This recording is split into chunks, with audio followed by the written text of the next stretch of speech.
নমস্কার, আমি ঝিলিক। আহারে বাঙালি কুকিং ব্লগে সকলকে স্বাগত জানাই। শ্রাবণ মাসের শেষ সোমবার আজ, তাই মহাদেবের পুজোর তোড়জোড়ি ছিল অন্যরকম। আর ঠিক তারপরেই কি আসে বলুন তো? পেট পুজো। যথারীতি অন্যের ছোঁয়া চলবে না। ঘরে দেখলাম একটু লাউ আনা ছিল, তো ভাবলাম এটা দিয়েই আর চটজলদি কিছু একটা বানাতে হবে। ভেবে টেবে পেলাম যে আজ বানাবো বড়ি আর ধনেপাতা দিয়ে লাউয়ের ঝোল, বা তরকারিও বলতে পারেন।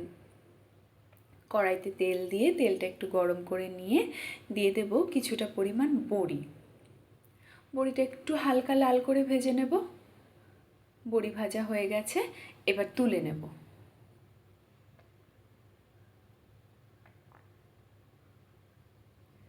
এবার দেব ফোড়ন। তার জন্য লাগছে সাদা জিরে, তেজপাতা আর শুকনো লঙ্কা। ফোড়নটা ভাজা হয়ে গেছে, এবার দিয়ে দেব কেটে রাখা লাউটা। লাউটা আমি এইভাবে কেটে নিয়েছি।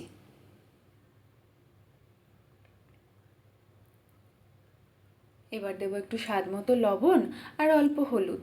অতিরিক্ত হলুদের দরকার নেই। এবার সবটা ভালো করে মেশাবো।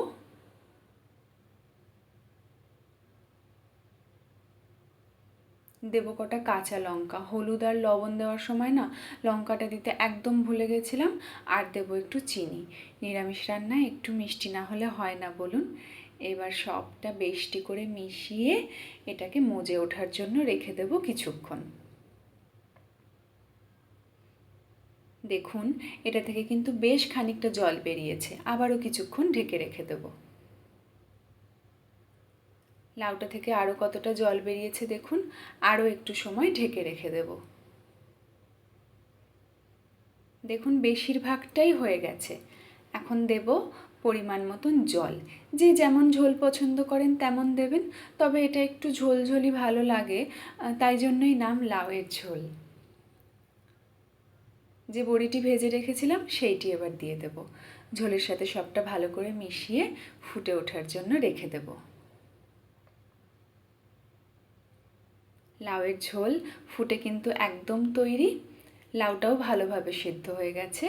এখন আমি ওই 1 চামচ মতন আটা জলে গুলে রেখেছিলাম, ওইটি এবার আঁচ কমিয়ে ঝোলের মধ্যে দিয়ে তাড়াতাড়ি ভালো করে নেড়ে দেব। একটু ফুটিয়ে নেব, না হলে কি হবে বলুন তো, আটার গোলাটা না জমাট বেঁধে যাবে, আর যে উদ্দেশ্যে দেওয়া সেটাও সফল হবে না। আটার গোলাটা দিলে না একটু ঝোলটা গাঢ় হয়, স্বাদটাও একটু বাড়ে। এবার দেব অনেকটা ধনেপাতা কুচি। শুধুমাত্র এনার জন্যই রান্নার স্বাদ ও গন্ধ বহুগুণে বেড়ে যাবে। বেশ করে মিশিয়ে আসছি। এই যে গরম গরম লাউয়ের ঝোল একেবারে তৈরি। ভাত অথবা রুটি দুটোর সাথেই দৌড়বে। আপনারা ট্রাই করতেই পারেন। ভালো লাগলে জানাবেন। ভালো থাকবেন। আজ আসি।